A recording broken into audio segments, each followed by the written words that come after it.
안녕하세요. 뉴스와 사람들입니다. 한동훈이 정치계 동래북 신세지요? 이번엔 또 어떤 입을 열어 북소리가 진동케 했을까요?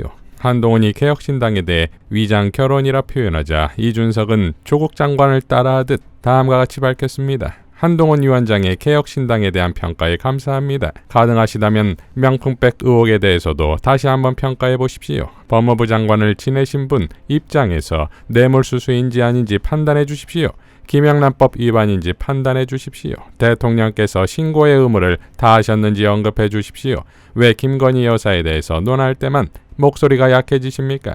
여당 비대위원장의 힘으로 어디 구청장 하면서 지역 주민에게 막걸리 한 잔 따르고 있을 운동권과 싸우지 말고 용산 대통령실을 배경으로 두고 국정을 농단했다고 주장하는 긴수염의 도사를 탄핵 당시에 최순실처럼 다뤄주시고 박근혜 대통령과 최순실 씨를 명쾌하게 경제공동체로 엮어내던 팩이라면 양평고속도로의 의혹과 도이치모터스 건에 있어서도 그들이 대통령과 경제공동체의 관계인지 풀어내실 수 있을 겁니다.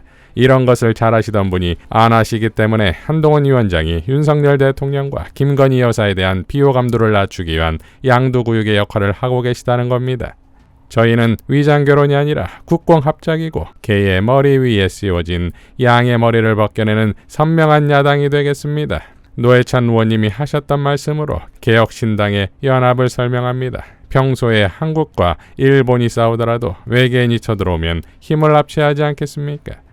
자, 자신이 출연한다는 영화 건국전쟁 관련 이승만에 대한 발언도 빵 터지지요. 건국전쟁을 관람한 한동훈은 이승만에 대해 대한민국이 여기까지 오게 되는데 굉장히 결정적인 중요한 결정을 적시에 제대로 하신 분이라고 발언했지요. 자, 이승만에 대한 것이야 헌법 전문에 불의에 한거한 4.19 민주 이념을 계승한다는 이 문장 하나면 끝나는 거 아닙니까? 평생 검사로 법률가로 살아온 한동훈이 헌법을 모릅니까? 장경태 최고는 다음과 같이 밝혔지요. 한동훈 비대위원장이 모 이승만 영화에 대해 제가 나오던데요 라고 자랑스럽게 말했습니다.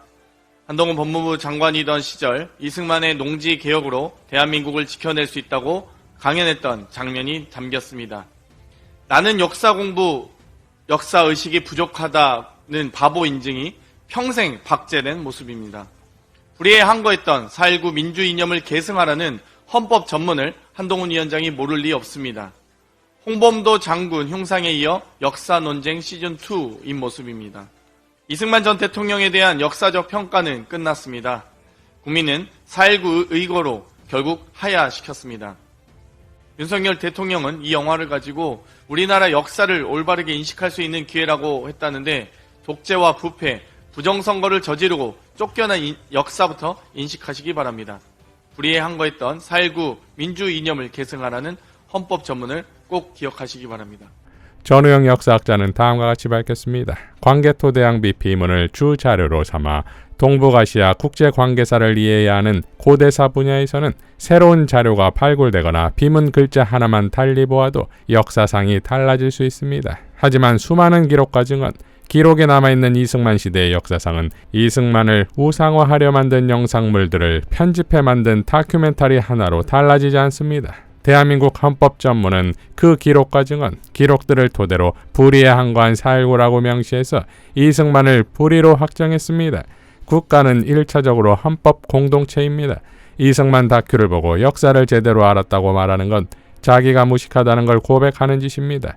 그 다큐를 보라고 남에게 권유하는 건 자기 무식을 자랑하는 짓입니다. 어린이와 청소년의 무식은 낫는 병이지만 장년층 이상의 무식은 불치병에 가깝습니다. 무식은 자랑한다고 낫는 병이 아닙니다. 라고 일갈했습니다. 최민희 국민소통위원장도 한심한 집권여당 세력, 사과 한 개가 만원하는 판국에 하야이로 이승만 대통령 앞세워 이념 전쟁 벌이나 민심에 철퇴 맞을 것 라고 일갈했지요. 한동훈은 비대위 회의에서 조국 씨는 우리가 주장하는 병립형 제도 하에서는 절대로 국회의원 배지를 달 수 없다. 그렇지만 이재명 대표가 결정하고 민주당이 100% 찬성한 준연동형 제도 하에서는 국회의원 배지를 달 수 있다. 라고 발언한 것도 빵 터지지요. 오마이뉴스의 조국 병립형으로 국회의원 뺏지 못한다. 한동훈 주장은 거짓이라는 기사에 따르면 준연동형뿐만 아니라 병립형에서도 조국 신당이 정당 득표율 3% 이상을 얻으면 1석 이상의 의석을 확보할 수 있다. 따라서 조국은 병립형으론 절대 국회의원 배지를 달 수 없다는 주장은 거짓으로 판정한다. 라고 보도했습니다. 이에 한동훈은 조국 씨는 민주당으로는 못 나온다. 이재명 대표 때문에 도덕성이 극단적으로 낮아져 있는 민주당에서조차 조국 씨를 공천하기 어렵단 말이라고 해명했지요. 자, 한동훈은 또 사전투표에서 사전투표 관리관이 법에 정해진 대로 투표용지에 진짜 날인을 해야 한다고 주장했는데 이를 중앙선거관리위원회에서는 불가하다고 밝혔습니다. 이게 무슨 개망신입니까? 본투표와 달리 사전투표는 투표소를 찾은 유권자의 주소지가 모두 다르기 때문에 선거관리관이 사전투표소를 돌아다니며 여러 대의 발급기에서 출력된 투표용지에 매번 도장을 찍는 게 현실적으로 불가능하다고 판단해 2014년 사전투표 도입 때부터 직인 인쇄 방식을 택했다는 거지요. 이에 대해 이준석은 또 이렇게 밝혔습니다. 여당이 부정선거에 손대는 것은 수준 이하의 행동입니다. 윤석열 대통령과 동기인 김용빈 선관위 사무총장이 있음에도 이런 이야기를 하는 것은 그냥 어르신들 불안감 조장해서 선거 치르자는 이야기입니다. 건전한 선거 전략이 아닙니다. 음모가 아니라 정책으로 선거를 치릅시다. 한동훈 위원장은 부정선거 이야기하려면 지난 2020년 21대 총선이 부정선거였는지 입장을 밝히고 시작하십시오. 21대 총선이 부정선거라고 믿으니까 이런 이야기를 하시는 것 아닙니까? 혹시 사전투표 음모론자십니까? 라고 일갈했습니다. 자, 그러니까 한동훈이 비대위원장이 되고서 내뱉은 조롱에 가까운 깐죽어에 이 같은 현안에 대한 무지가 결합되면서 과연 검사도 제대로 한 것이 맞냐는 말이 나오는 것인데 그 해답을 오늘도 홍익표 원대가 제대로 알려줬지요.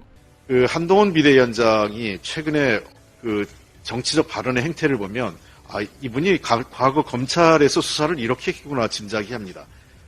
본 수사와 전혀 관련 없는 일종의 망신주기, 모욕주기 방식의 발언을 통해서 피의자를 압박하는 방식으로 수사하는 전혀 아주 나쁜 형태, 별건 수사나 모욕주기 수사가 검찰의 반인권적 행태의 대표적인 건데 이러한 방식을 했겠구나라는 짐작을 하게 해줍니다.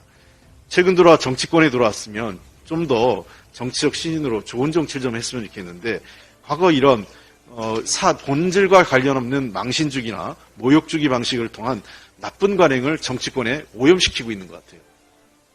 정치신이면 좀 정치 깨끗하고 좀 잘해 주시기 바랍니다. 그래도 비대위원장 아닙니까? 자, 윤석열 아바타 한동훈이 이러고 있으니 안절부절 윤석열이 부산으로 날아간 것입니까? 서은숙 최고는 다음과 같이 밝혔습니다. 윤석열 대통령이 설 연휴가 끝나자마자 부산을 다녀갔습니다.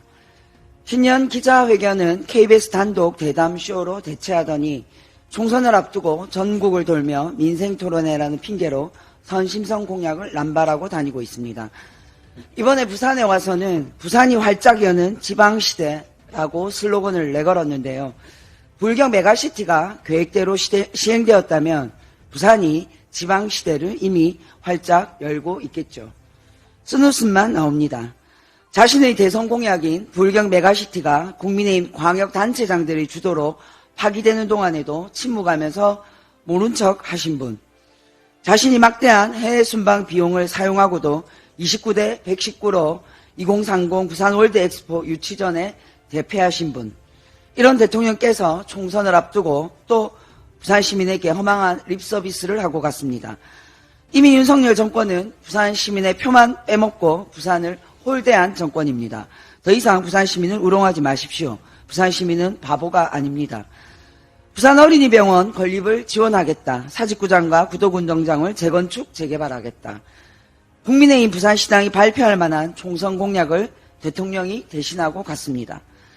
공직선거법을 우습게 하는 윤석열식 관건 선거입니다. 윤석열 대통령의 말 따로 행동 따로는 지역순회에서도 그대로 드러나고 있습니다.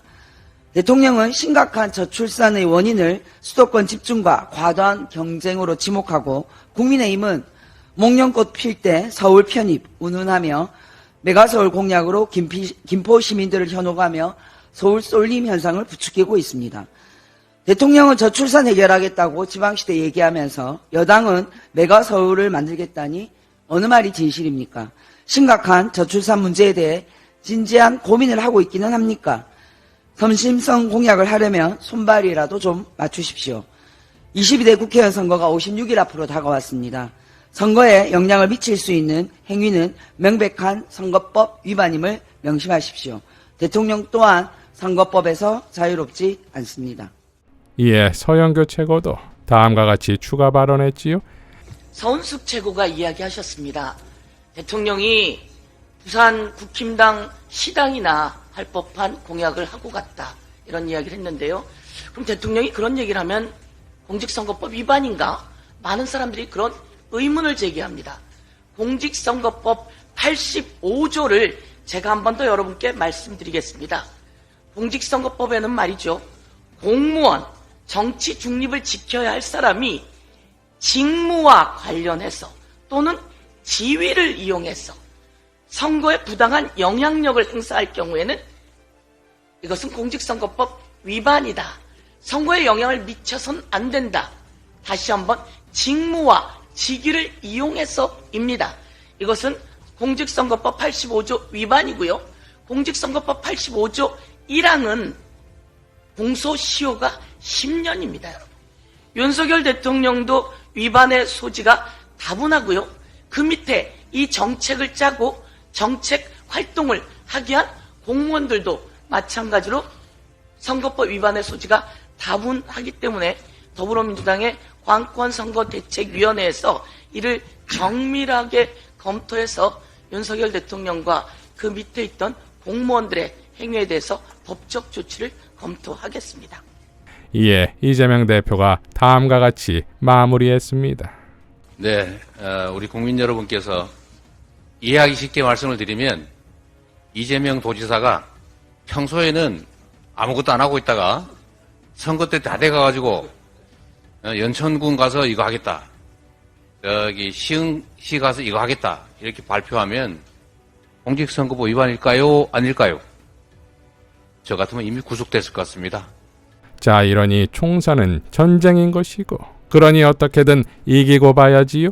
이재명의 민주당의 승리가 곧 대한민국을 구하는 일입니다. 이상 뉴스와 사람들이었습니다. 시청해 주셔서 감사드립니다.